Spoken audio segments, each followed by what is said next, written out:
All right, so I'm going to be making this video because I keep getting asked this a lot on stream and in a whole bunch of different comments. This is going to be a little bit of a PSA, just kind of inform you guys of what banners you should expect before Castoria drops, allegedly on the 3rd from what the FGO Twitter told us. If you guys aren't up to date, basically the FGO Twitter tweeted out that during Anime Expo this year, I believe it's Anime Expo over in LA, on the 3rd, they're going to be celebrating the 5th year anniversary for FGO, so that's why we're thinking that Castoria is either going to drop on the 3rd or maybe even like the 2nd, because they usually drop during the date change, right? So she might drop at whatever your date changes. For me, it's 11 p.m. I think, and so they drop really late at night. But then technically going into the next day, when everybody would come over their part of the convention, their booth or whatever, the anniversary would already be in kind of full swing, right? The GSSR would be down, Castoria would be out, the Fates, the Night Servants would all have their buffs and everything, all that good stuff, right? But I keep getting asked by a lot of people, what banners are going to be coming out before Castoria? What do I still have to save for? And am I going to get blasted by Kama? Kama is the main one. I am seeing a lot of copium go around that Kama is going to get pushed back behind the anniversary. And I hate to tell you guys, but we literally have exactly just enough time to comfortably fit both of these banners in here. So pulled up a little calendar over here to kind of show what I'm talking about. So we know that this event is going to end on the 12th, right? Which that would be right here. That would be this upcoming Sunday. The BB event, or the Seraph rerun, whatever you want to call it, that brings Melta, Lilith, King Protea, and Passionate back. This lasts for 7 days, right? So this can literally go from the 12th back to right here, right? Back to the 19th. Then this event right here, the Oko one, can just snugly fit right in there, go for 2 weeks, right? And then look at that. It literally rides right into the date when we think Castoria should drop, or if they drop it on the 3rd, still a perfect date for them to drop it, right? It literally perfectly fits in both events, right? It literally just seems completely planned to me that they plan to just go boom, boom, bam, right? They're planning to go through all 3 of these banners, get them all in there, and make sure that they start running them all. Because it is following the JP timeline, because this dropped and we're about a week into this, right? And then a week into this banner dropping, this banner dropped, right? This dropped halfway into whenever this was going on, and it's looking like that's gonna happen. So basically, if you're saving for Castoria, I hate to be the bearer of bad news, but it looks like they're gonna be able to perfectly fit in both of these events. I've been trying to tell people as well that FGO is not on your side. They are not your friends. They are not your teammates. Their goal is to make you spend money on the game.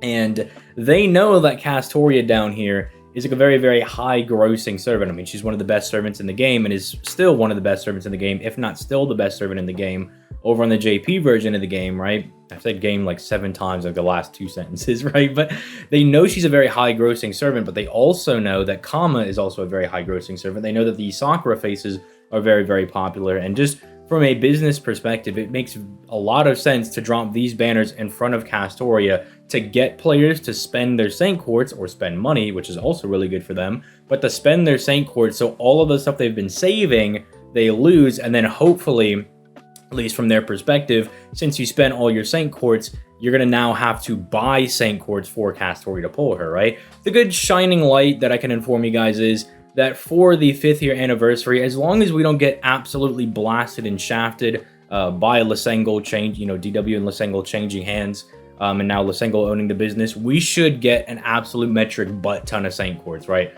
You literally get 348 something in the Saint Quartz fragment, because this is when we get the update where every little node on a quest gives you some fragments. And I believe if you're up to date, you get the equivalent of 10 to 11 multis worth. Then because there's some Twitter campaigns, you get 3 multis from that. They give you 22 tickets, something along those lines. If you're up to date on all of your free quests, there are 2 missions that give 10 Saint Quartz each. That's another 20. So the good shining light is that there are a ton of Saint Quartz that you can get as soon as the anniversary drops. But that's going to allow a lot of people to get Castoria, but again, that's not going to be enough for some people, which is why I'm still saying that you should still save some Saint Quartz in reserve, because I mean, the worst thing that can happen is that, you know, you get her like first multi, and well, now you have all these extra Saint Courts and everything saved up, and now you can summon on the next big servant, which for a lot of people is probably going to be Summer Kiara, right? It's very devilishly planned that they're like, here's a premium arts support type servant, here's a premium arts, you know, servant. There you go, man. Even Tomoe Saber is pretty good with Castoria, right? I mean, she's not the best on her own. Neither is Ryder Murasaki, but with Castoria, I mean, they kind of can get the job done. They can put in some work. But yeah, just wanted to do this as like a little bit of a PSA because I know a lot of people are like trying to copium about it. And you know what? Honestly, for the people that are trying to save for Castoria, I would hope they would push Oku, you know, behind the anniversary. But since we know the anniversary is pretty much going to be on the 3rd, right? Unless it's some weird cryptic tweet, right? Unless it's like, oh, well, we said celebrate the anniversary with us on the 3rd, but really we're going to drop Castoria on like the 5th or something like that, right? It just doesn't make any sense now that we know the actual date, because we know that they can fit all of those in there very comfortably. We know that Lisengel is kind of pushing FGO along, right? They're not really having any dead periods in there, except for when Trom was beginning to drop and like Constantine was there. Like that was oddly dead. That was oddly like just a week of nothing happening on JP. It was surprisingly dead. But for the most part, it looks like they're trying to speed up both of the games and trying to always keep like content going, which I am enjoying, right, since they've taken over. And unfortunately, though, that does mean we're probably going to see Seraph event here, and then that's probably going to mean in this 2-week slot right here is where the Oko event is going to drop, because otherwise it just doesn't make any sense, because we know that anniversary is going to be here. If they don't drop Oko here, like what are they going to do? Are they gonna bump something else up? Maybe, like, is there something that they would want to bump up? It's just very strange. Like, I don't know, maybe Interlude Campaign Part 14, like the 21 million download campaign. But doesn't it seem a little weird to go 21 million download campaign into the 5th year anniversary? Maybe that's just me. Just doesn't seem like it makes a whole lot of sense. I don't know. What are you gonna put out Himiko early? I don't know. Like, no, because you kind of need both of these, right? Because the Gouda Gouda campaign kind of comes with the Himiko thing, so that doesn't make any sense either. So it's just like, it's probably going to be this. Saying that they're not going to drop Kama is just a lot of copium.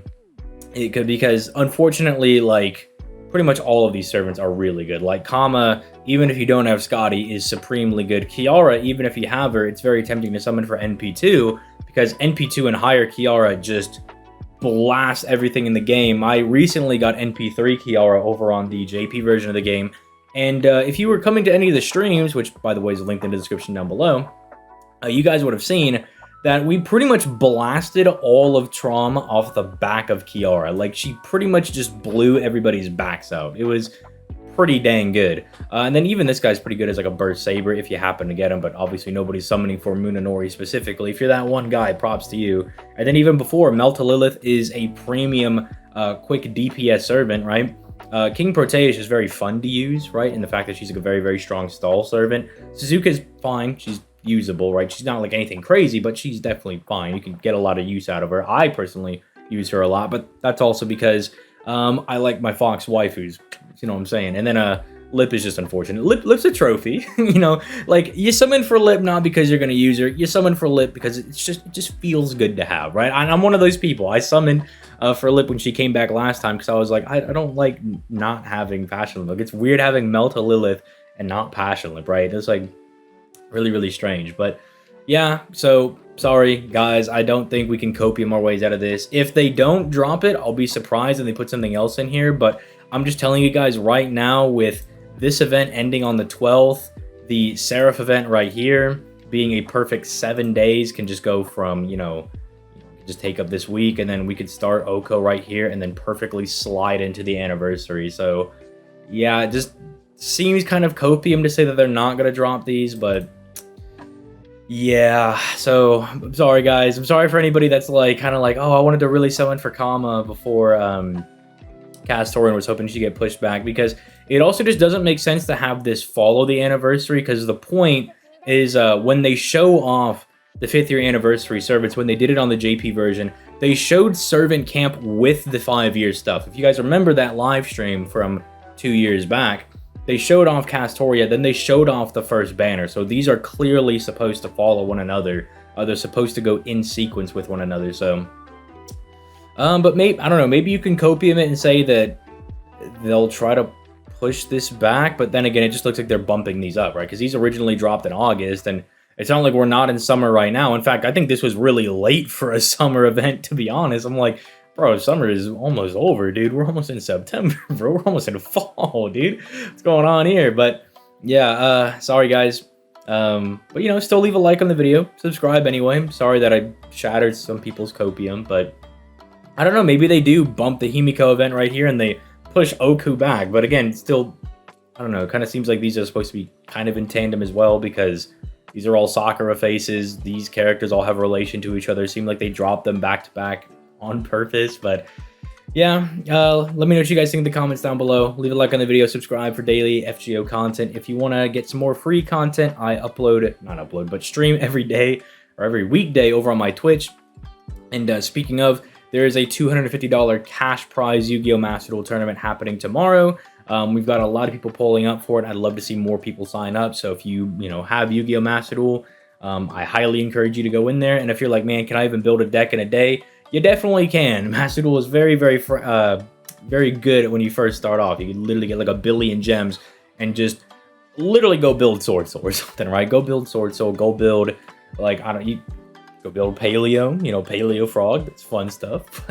Yeah, you can do all that. And if you want bonus content, click that join button to become a channel member. And if you want to support the channel for absolutely free, more than you already have by watching the video, you can download LD Emulator down in the description down below, which can run FGO at 120 frames per second. And I've never been happier playing the game. And I trust it enough to put both of my main accounts on there. And you guys see me playing that on stream. So I clearly do trust the product and it's pretty good. So with that being said, I'm going to go ahead and get out of here. You guys have yourselves a nice day. Peace. Late, guys.